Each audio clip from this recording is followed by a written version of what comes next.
Então, para a gente começar, fatores socioeconômicos e demográficos. Existe uma vasta literatura dentro de finanças comportamentais que busca caracterizar os perfis das pessoas que teriam maior propensão à dívida, maior tolerância ao risco, melhor capacidade cognitiva, enfim, existem inúmeros aspectos, né, relacionados a essas características das pessoas. E que características são essas? Desde idade, gênero, estado civil, enfim, tudo isso são fatores socioeconômicos, fatores demográficos, tá?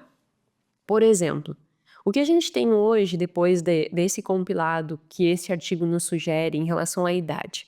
Que os mais jovens, eles são os mais propensos a ter dívida, e é bem interessante essa questão dos mais jovens ter mais propensão à dívida, que é o seguinte, e aí junta com um outro aspecto que depois eu vou mencionar.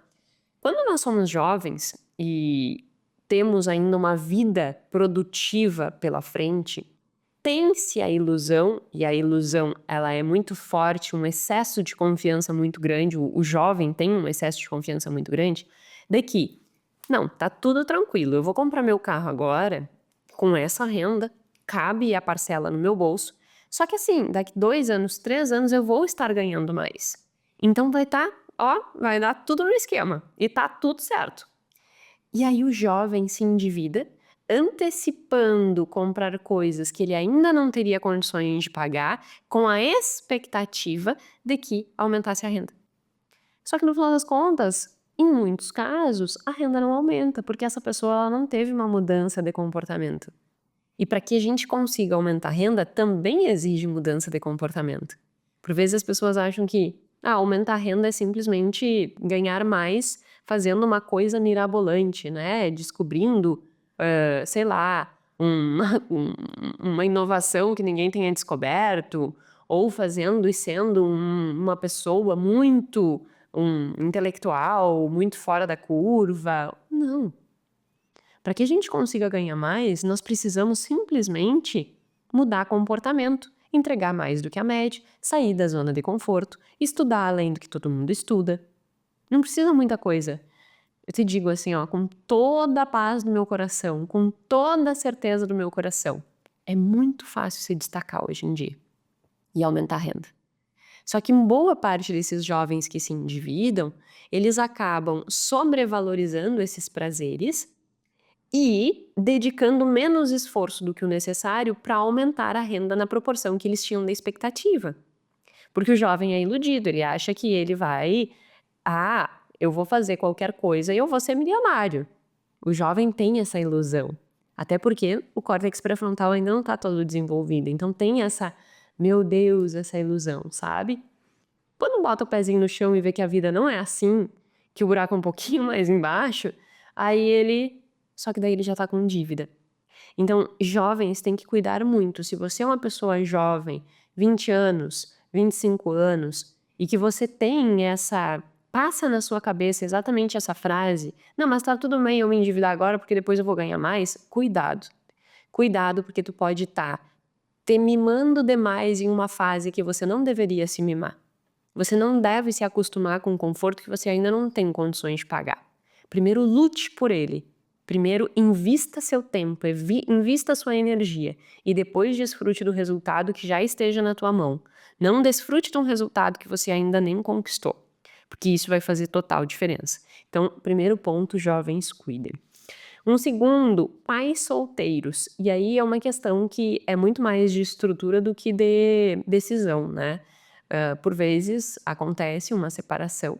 E aí, obviamente, muitas vezes, principalmente mulheres, não estavam preparadas para aquilo, acabam assumindo os filhos e se encontram numa situação em que precisam arcar com uma responsabilidade que não existia anteriormente e que elas se veem completamente à mercê. E aí acaba gerando dívida. Então esse é um caso bem específico, por isso que a gente nunca pode carimbar assim, né? Toda dívida é antecipação de prazeres. Não, por vezes acontecem, né, coisas na nossa vida que realmente tiram do prumo. Por isso que nós temos que sempre estar preparados. Por isso que nós precisamos sempre estar prontos caso um problema aconteça. Eu gosto de uma analogia pensando numa guerra. Pensa que um determinado país vai para uma guerra. E aí esse país chega na guerra sem munição nenhuma. E a guerra não acontece. Ele volta para casa e diz assim: ótimo, não gastei com compra de munição. Fui lá, dei uma passeada e voltei para casa e nada aconteceu. Agora pensa no outro contexto. Ele foi para a guerra e ele estava sem munição, só que a guerra aconteceu e todos acabaram sendo dissipados, né? Não voltaram para suas casas. Como que tu vai para a guerra sem munição? Na vida, não que a vida precise ser encarada como uma guerra, mas por vezes eu até acho que é saudável, assim, olhar e dizer assim: eu tenho que estar preparado para me defender. Então, as mulheres que se encontram numa situação de vulnerabilidade, o que eu quero mencionar com isso é: você tem que estar preparada. Você tem que se preparar, seja lá para o que for. Mas eu tenho um relacionamento maravilhoso, eu também tenho. Só que nunca, e isso é maturidade. A gente não sabe o dia da manhã. Então as coisas têm que estar organizadas de modo que os dois lados não estejam em vulnerabilidade caso algo aconteça. Ai, mas como que eu vou tratar sobre isso com meu marido? Seria indelicado. Isto é maturidade dentro de um relacionamento. Esse tipo de coisa tem que ser tratada. Porque senão coloca em situações, por vezes, assim, muitas mulheres, antigamente acontecia mais, mas hoje em dia ainda existem, mulheres que abrem mão da sua carreira profissional para cuidar do lar, inclusive porque o marido, incentiva isso. Essas mulheres têm que sentar com os maridos e isso tem que ficar bem esclarecido, porque ela está abrindo mão da carreira dela. Eu, Jéssica, jamais abriria mão da minha carreira. Por quê? Porque para mim, isso aqui que eu faço tem a ver com o meu propósito. Pra quem não viu o episódio do propósito, ficou muito legal. Eu particularmente gostei bastante.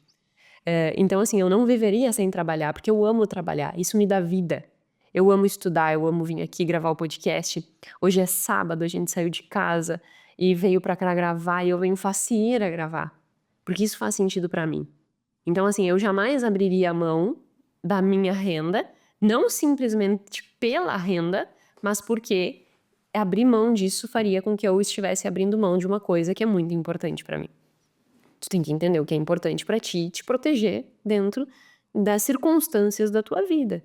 Por vezes acontecem coisas que a gente olha e diz assim: nossa, mas eu não previa que isso acontecia. Não, todos nós estamos sujeitos que isso aconteça. Nós temos que deixar as coisas organizadas. Organizadas é que nem tu fazer um contrato de sociedade. Tu tem que fazer um contrato de sociedade já pensando, e se der uma dissolução? Quais são as cláusulas que precisam ter aqui para dissolução? Num casamento é a mesma coisa. Então, mães, pais, né, solteiros acabam tendo esse desafio a mais. Com filhos também, adultos solteiros acabam gastando mais com outras coisas. Divorciados, pelo mesmo fato do que eu estava mencionando antes. Níveis menores de educação, o que é meio óbvio, né? As pessoas com menor nível de educação, por isso estude na sua vida, elas vão acabar apresentando maior vulnerabilidade, porque não tem, tendo um baixo nível de educação, eu também não consigo galgar posições melhores em que vai me dar um salário melhor, então vai virando uma cadeia. Menor status socioeconômicos. Os homens, essa diferença entre homem e mulher, que é que se endivida mais, isso não tem uma unanimidade, assim, sabe? Por vezes o que a gente sabe é que os homens fazem dívidas maiores, as mulheres menores, mas em mais quantidade. Nesse estudo aqui, nessa revisão, ele traz que os homens aparecem com um pouquinho mais de predominância em termos de dívida, mas que existem também estudos que mostram a mulher como mais endividada. E aí uma coisa interessante sobre isso agora, um aspecto relacionado a homens.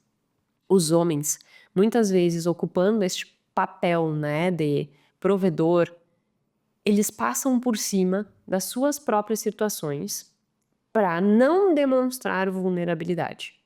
Então tu pensa um homem que tem um determinado salário e que acontece alguma coisa lá na empresa e ele diminui a renda dele. E ele não conta para a família que isso aconteceu, porque ele não quer baixar o patamar, ele não quer dizer que ele, em certa medida, teve uma frustração, teve um fracasso. E aí ele mantém aquela pose.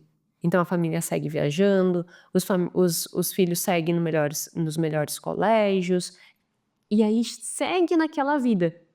E esse homem acaba se endividando não porque ele aconteceu algo extraordinário, mas porque ele não foi transparente o suficiente, porque ele não teve a coragem de chegar para a família e dizer assim, ó, ponto, acabou.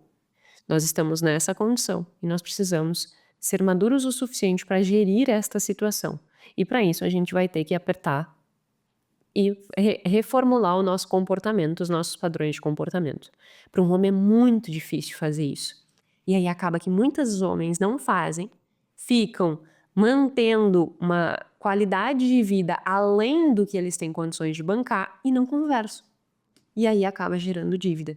Então, um dos motivos, né, que levam a ter muitas vezes a evidência dos homens como maiores endividados está justamente nesse aspecto. Então, homens, cuidem disso.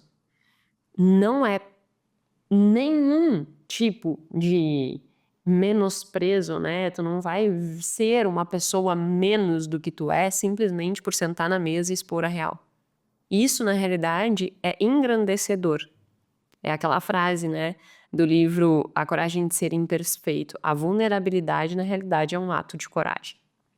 Então, ter este ato de coragem, e aí eu falo na família como um todo, isso é para construir uma vida melhor. Se este ato de coragem não existisse, tu não sentar na mesa e colocar os pingos nos i e dizer assim, ó, a gente vai ter que repensar como a gente lida com o dinheiro, as coisas que nós fazemos para que a gente possa viver melhor depois, isso vai só nutrir cada vez mais uma piora na relação, uma piora na situação, uma pior qualidade de vida e muitas vezes aí que é o caso de divórcio.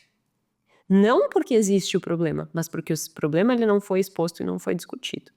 Então isso é um ponto bem importante.